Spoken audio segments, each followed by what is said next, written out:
Balitang bago! GYGZ Size 4 Rows sa himpilan ng inyong mga radyo. Oras natin ngayon ay 2 ng hapon. Kami ang inyong kabalitaan, Elmer Makawili At Crystal Daria. Magpagig sa inyo ng mga balita sa loob at labas ng bansa.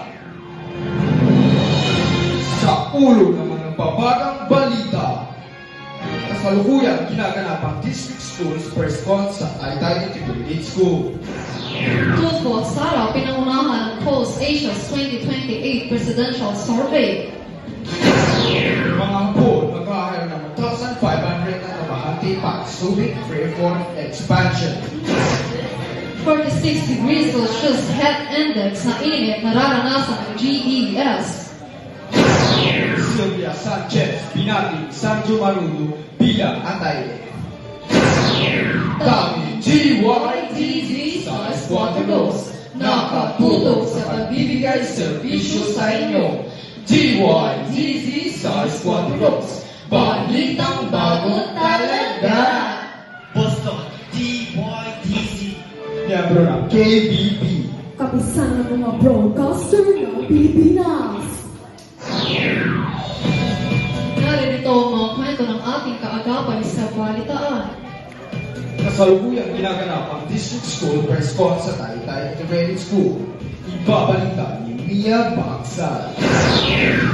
Kasalukuyang ginaganap ng DOS South District ng District-wide Schools Press Conference at Festival of Talents para sa kompetisyon na gaganapin sa Taytay Integrated School ngayong araw. Kasama na rito ang pagsulat ng balita, editorial, feature, sci-tech, column, cartooning, collaborative desktop publishing, sports, photojournalism at radio broadcasting. Dinalawan naman ito ng masabing distrito ng paaralang sekundarya, katulad ng Monang National High School, Suluan Integrated School, Sulangan National High School at Taytay Integrated School. Nagbabalita ang Mea Bagsal.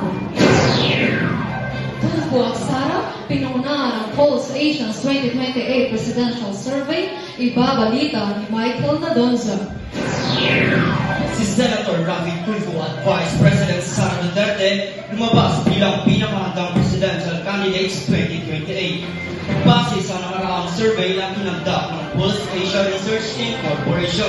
Si Tulfo na may 35% preference, habang si Duterte ay may 34% na sinundan naman ni Lene Robredo na may 11% na ibinahagi sa mga responde, habang 0.2% ang pumili kay Duterte sa 2028 sa pagkapangulo, habang 0.1 naman si former Mayor Francisco Esco Moreno Dumaguso. Nagpabalita, Michael Nadonza. Nabayan na ng iba pong detalye pagkatapos ng isang paalala. Nanay, si Ate Inaway. Umiyak, basa ang blouse niya. Hindi ko ako inaway. Nainitan lang po ako kanina. Bakit basang-basa po yung blouse mo, ate? Mainit po sa labas, kaya nabasa ng pawis ang balat ko. Hoy! Ramdam na natin ang pilit nyo. Mahapit sa balat ng pilit na dalat to. At kung kayo ay lalabas, marapat ay uminom muna ng baso ng tubig. Naintindihan ba ninyo ang Ochacha at Baba?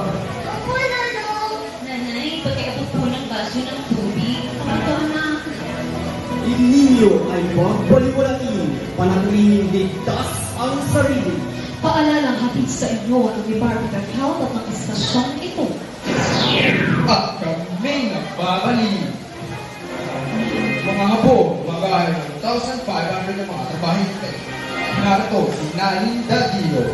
Ang 2.3 billion pesos na halaga ng ekspansyon mula sa Japanese firm Sanyo Tenke Philippines INC, opisyal na sinigulan ng operasyon sa loob ng Freeport. Sa pangyayang noong Martes, ang Subic Bay Metropolitan o SPMA, nasabi ng kumpanya na kailangan maragdagang ng workforce ng at least 1,500. Noong nakaraang Marso 22, si Alino at ang opisyal ng Sanyo Tenke ay pinangunahan ng blessing at seremonya para sa 4 na ekspansyon sa Technopar. Ang presidente ng Sanyo Tenke Philippines INC at CEO Hermazo Taikuchi, chairman ng Hayama at Kuchi Ochibore, nagpasalamat sa pagsuporta ng ekspansyon expansion plans sa Japanese company. Nagbabalita na Linda.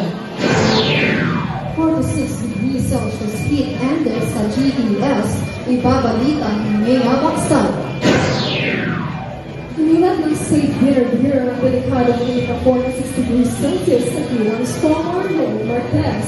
Ayon sa Philippine Atmospheric Geophysical and Astronomical Services Administration, o mas kilalang pag-asa, na measure the contribution that high humidity makes with abnormally high temperature and reducing the body's ability to cool itself.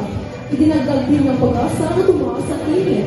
Ang dating 42 degrees Celsius ay naging 51 degrees Celsius.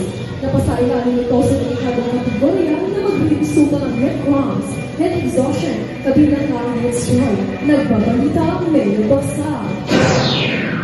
Sylvia Sanchez, pinati ni Sanjo Bando bilang atay. Narito si Loisa Dianzo. Tinari ni Sylvia Sanchez si Sanjo Bando bilang parte ng kanilang pamilya.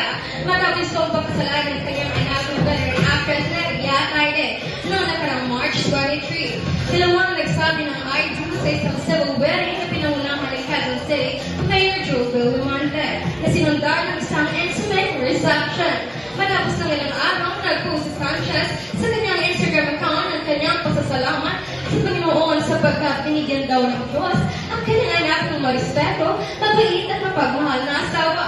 DJ check po ito, check na check pagdating sa showbiz. Am I check? At eto mga balitang tinutukan sa loob at labas ng Pinas. Muli ang inyong kabalitaan, Elmer Makawini. At Kristen Garland. Tanging GYDZ Stars 42 nakatutok sa pagbibigay serbisyo sa inyo. GYDZ Stars 42 Balitang bago talaga.